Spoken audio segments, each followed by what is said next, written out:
현재 한국이 제2의 IMF의 허리케인에 휘말릴 것이라는 경고가 여기저기 터져나오고 있다. 현실적으로 97년 한국의 IMF는 경제 펀드멘탈보다 일시적 유동성 위기, 외환위기였고 경제 규모가 아주 작았기 때문에 이번 위기에 참고 할 만한 대상은 아닌 걸로 보인다. 그것보다 오히려 90년대 일본의 거품 경제 붕괴가 더 직접적인 비교 대상이 될 것이기 때문에 이를 비교해보자. 일본 버블 경제 때의 일본의 부동산 버블이 어느 정도였는지를 살펴본다면 일본 중심가의 고급 맨션 등은 1억엔 즉 12억까지도 평당가를 찍는 등 30년 전인데도 불구하고 현재 한국보다도 더 높은 부동산의 버블이 생겼었다. 하지만 버블 붕괴 후 중심가는 70%에서 80%까지 가격이 떨어졌고 시외곽 교외는 90%까지 하락했다. 그것도 무려 1년 반도 안 걸리는 기간 안에 저러한 폭락이 일어났다.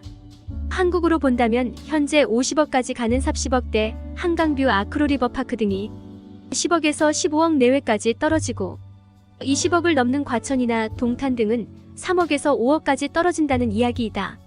쉽게 믿겨지지 않는 이야기지만 분명히 30년 전 일본에서 일어난 상황이다. 그 당시 일본과 한국을 비교해본다면 당시 일본의 GDP는 미국의 절반 정도였으며 부동의 세계 2위의 경제 대국이었다. 현재 한국의 GDP는 미국의 15분의 1 정도이며 세계 12위 정도이다. 당시 일본의 가계부채는 GDP 대비 60%, 기업 대출은 150%였다. 현재 한국의 가계부채는 대충 GDP 대비 120%, 기업 부채는 110%를 조금 넘는다. 하지만 여기 한국에만 있는 함정이 있다. 전세 대출과 자영업자 대출을 포함킨다면 가계부채는 GDP 대비 250%를 넘게 된다. 가계의 빚은 당시 일본과 비교가 불가능할 정도로 높고 기업 부채는 조금 나은 정도이다. 정리한다면 국가 경쟁력, 국가의 경제 규모 등은 일본의 3분의 1도 안 되고 기업 경쟁력 역시 손이 혼다, 도요타 등이 전 세계를 휩쓸던 당시에 비해 상당히 처지는 게 사실이다. 또 GDP 대비 부채 비율은 일본에 비해 역시 3배 가까이 많다. 대외 환경은 미국의 경제 위기, 중동전, 한국 경제의 버팀목인 중국 경제의 폭망 등 버블 경제 시기 일본보다 훨씬 불확실하고 안 좋은 상태이다. 정리한다면 한국 경제의 현 상황은 일본의 90년대보다 훨씬 나쁜 상황이다.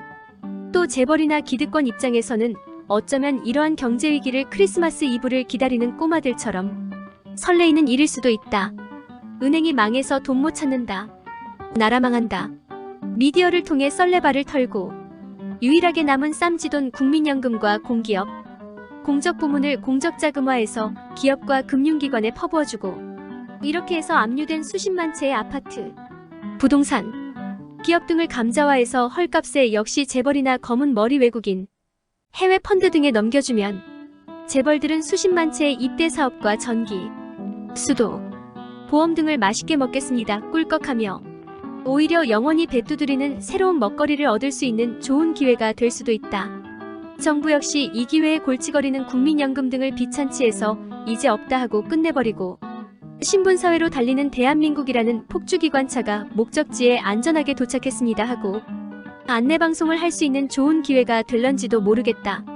자, 위기는 올지 안 올지, 위기가 기획되고 있는지 아닌지, 한국이 이대로 끝날런지 한번 두고 보자. 구독과 좋아요를 누르면 그대들에게 위기가 기회가 될 능력이 생길지어다.